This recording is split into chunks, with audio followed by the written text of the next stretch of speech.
അമ്മയോ നിന്നെ നമ്പി അച്ഛനതിലേറെ നമ്പി, അമ്മയോ നിന്നെ നമ്പി അച്ഛനതിലേറെ നമ്പി, രണ്ടുപേർക്കും നല്ല പിള്ള ഗണപതിയേ ഗണപതിയേ. എല്ലാവർക്കും സമ്മതനാണല്ലോ. സാർ കൂടെ ഇരുന്ന് പഠിച്ച ഒരാളെ കൊണ്ട് പാടിച്ചൊരു ലളിതഗാനമില്ലേ?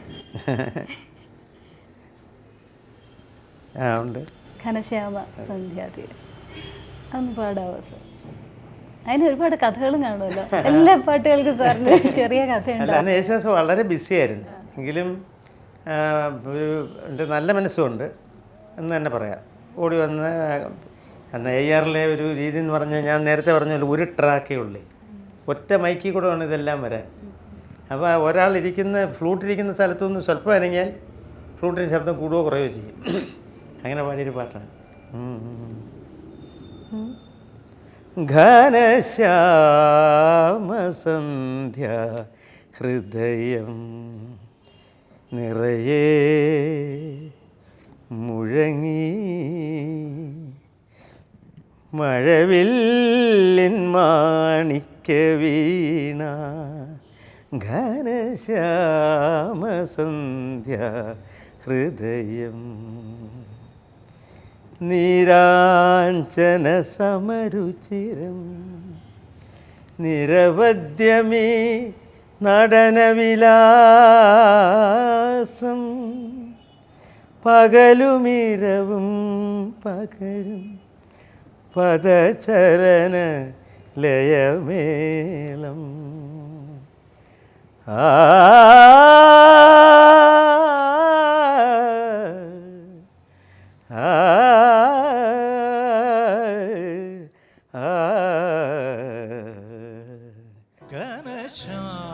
ഘനശ്യാമസന്ധ്യ ഹൃദയം നിറയെ മുഴങ്ങി,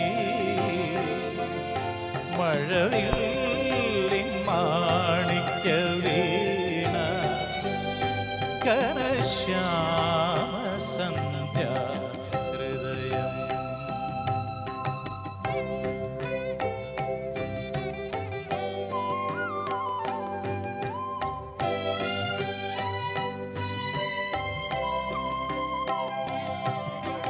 വസന്തങ്ങളീ വഴിയേ വന്നു, വനജോത്സ്ന കൈക്കുമ്പിൽ നീട്ടി.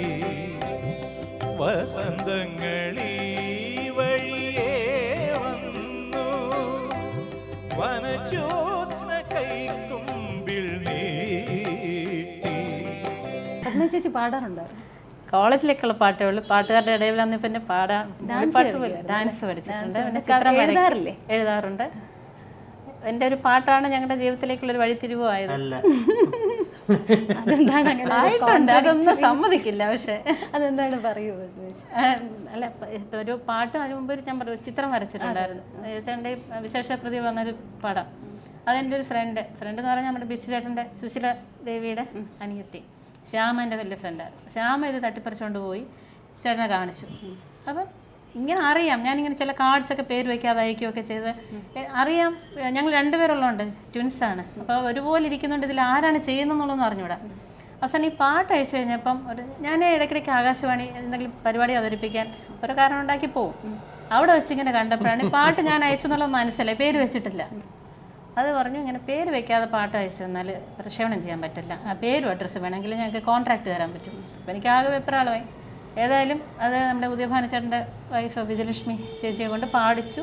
അത് പ്രക്ഷേപണം ചെയ്തു. ആ പ്രക്ഷേപണം ചെയ്തപ്പോൾ ഞാൻ സത്യം പറഞ്ഞാൽ ആരും വീട്ടിൽ പറഞ്ഞില്ല. ഞാൻ മാത്രം ആ ദിവസം റേഡിയോ ട്യൂൺ ചെയ്തിട്ട് ഞാൻ മാത്രം ആ പാട്ട് കേട്ടു. ഇന്നൊക്കെയാണെങ്കിലും അങ്ങനെ സംഭവിക്കില്ലല്ലോ. അത് കഴിഞ്ഞിട്ട് ഒരു 25 വർഷം, അതായത് 2000 ഞാനൊരു പാട്ട് എഴുതി. അത് ചിത്ര നമ്മുടെ ഗാനാഞ്ജലിയിൽ പാടിയിട്ടുണ്ടായിരുന്നു. ഒരു മാത്രം ഞാനൊന്ന് കണ്ടേയുള്ളൂ. അത് ആ വരികൾ കേട്ടപ്പോൾ, പാട്ട് കേട്ടപ്പോൾ പലരും പറഞ്ഞു പോയത് ഇപ്പോഴും എഴുതിയൊന്നുമല്ല. കാരണം ഇങ്ങനൊരു പൈങ്കിളി എന്തായാലും ഇപ്പൊ 25 വർഷത്തിന് ശേഷം ഒരു ഭാര്യ ഇല്ല, ഇപ്പൊ 28. ഞാൻ പറഞ്ഞു 2000 കാര്യം. ഒരു പൈങ്കിളി അല്ല, ഒരു ഭാര്യയ്ക്ക്